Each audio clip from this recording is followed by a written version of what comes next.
What is a Disney World secret that you know? Well, there is a podcast called Stuff They Don't Want You to Know that goes deep into the secrets of how Disney World property was bought and how they blamed the Ford Motor Company for buying up all the land so that they could get it for cheap. Lots of shell companies used to purchase real estate are now the names of the stores on Main Street. Well, Disney World is actually on a second floor, quote unquote. See, when you enter the park, you must walk up. This is because on the ground level, or quote, first floor, this is where they put their underground tunnels to transport workers secretly throughout the park. They couldn't actually build underground tunnels since Disney World is on swampland.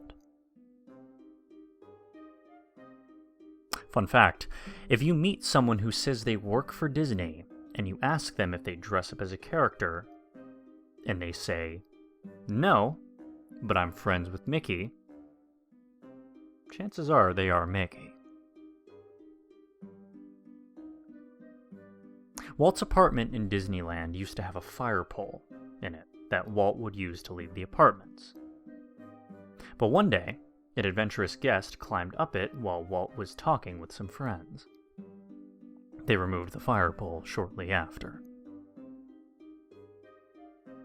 If you're tired of the crowds, or the heat, couldn't blame you either way, either go to the Hall of Presidents between showtimes and chill in the shop part, or to the Stave Church Gallery in Epcot, Norway. It's rarely got people in it. There's also an outlet where you can charge your devices. To add to this, actually, I would say to go see the American Adventure at Epcot. It's about 30 minutes, gives you a nice break. I usually power nap during it, if we're being honest. Same goes for that Muppet 3D movie. Though usually Hollywood Studios isn't that busy, since it's kind of a mess at the moment. Well, I knew someone who worked at Disney World in Orlando. Right. And they said that they release cats at night after the parks close to control the rodent population. They collect the cats at the end of the night and keep them in the underground series of offices and pathways that they use to make navigating the parks easier. I just wonder whose nightmare job it is to herd the cats back to their lair.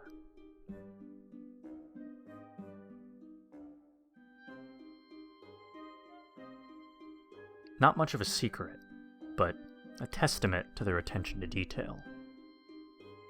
My parents once ran into a, quote, confrontation in the bathroom. Two janitors were being chewed out by a guy in a suit.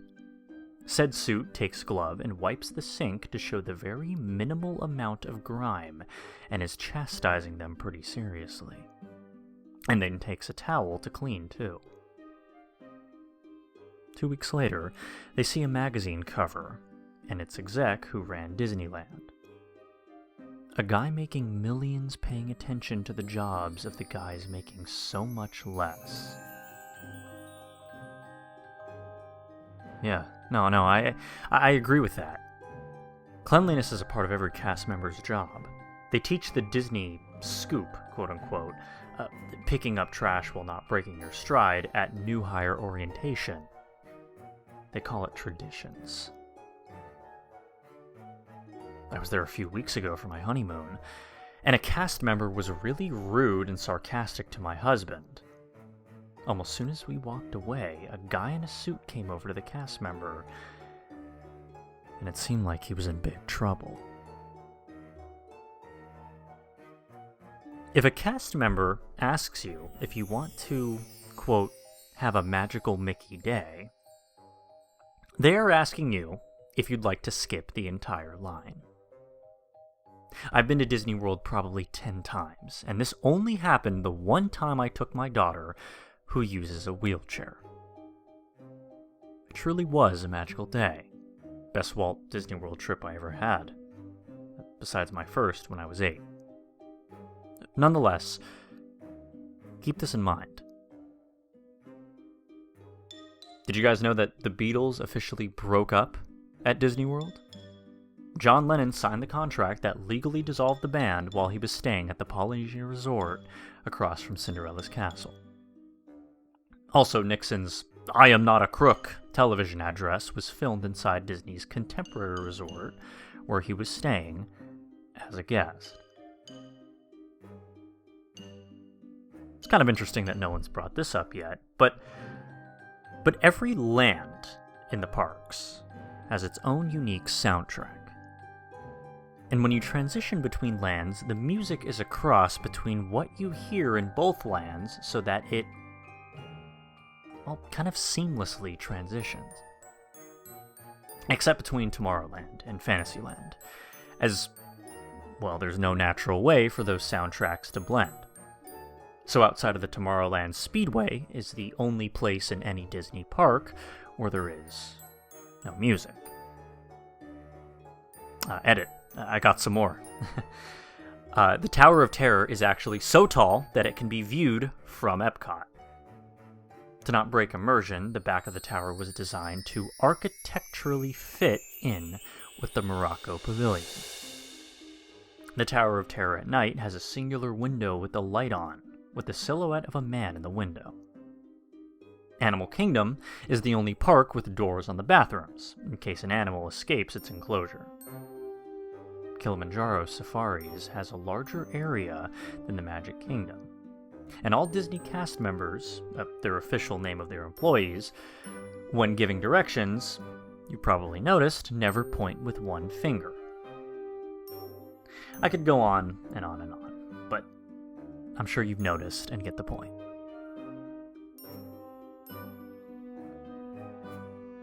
There's a cast member only recreation area called Mickey's Retreat. It has all sorts of recreational activities like basketball courts, baseball diamonds, etc. It also has water sports equipment like paddle boats. It's only for cast members and their intermediate or immediate family, though. There's hidden cast member only stores inside the parks. And people have noticed that the underground tunnels actually smell and are incredibly hilly.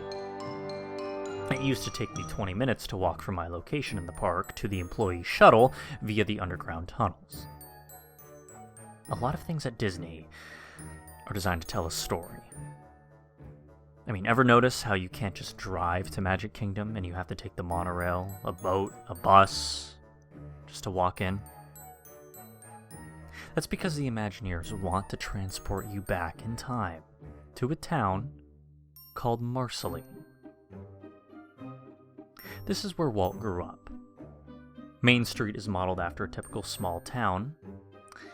Main Street, like what he had, but with his hometown playing a role in a lot of details. From there, MK is set up like a hub-spoke system to help manage traffic in the park. Most people naturally head towards the left and go clockwise.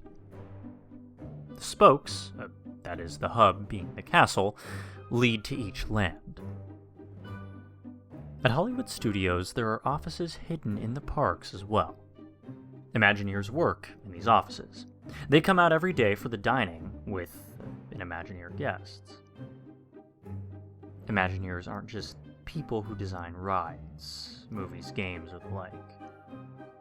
They can also be hidden, disguised as librarians, historians, and even chefs. I had a friend who worked as a cashier at Disney, and she told me a few facts. No gum is sold in park shops. Security personnel are often dressed normally to blend in, and they won't immediately apprehend shoplifters because they don't want to break the atmosphere. Instead, they follow shoplifters until they can confront them more discreetly. If a child breaks a souvenir that they've purchased, the staff has permission to give the child a free replacement. I'll also note this. The vast, vast majority of shoplifting at Disney is just little kids grabbing toys and walking out. The parents usually either don't notice or they run after their kid and drag them back. It's more important to give a good experience than deal with so much in loss prevention. So you're 100% not supposed to freak out at a kid who shoplifts. We would trade out just about any broken item, kid or not. Out of the blue, free items would require a manager's approval.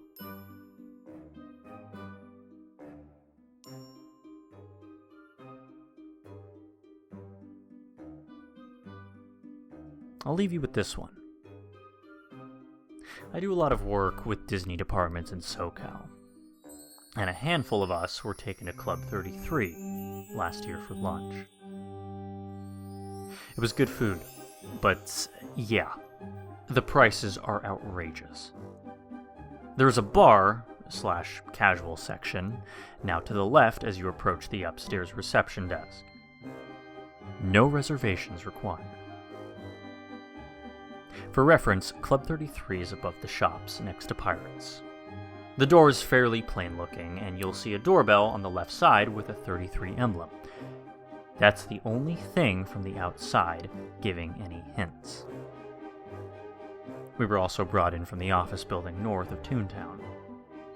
When you enter Toontown, if you make an immediate right turn, there is a cast member only door. I want to say a goodie area? And that leads to the back lot storage area, and eventually, the Imagineering building.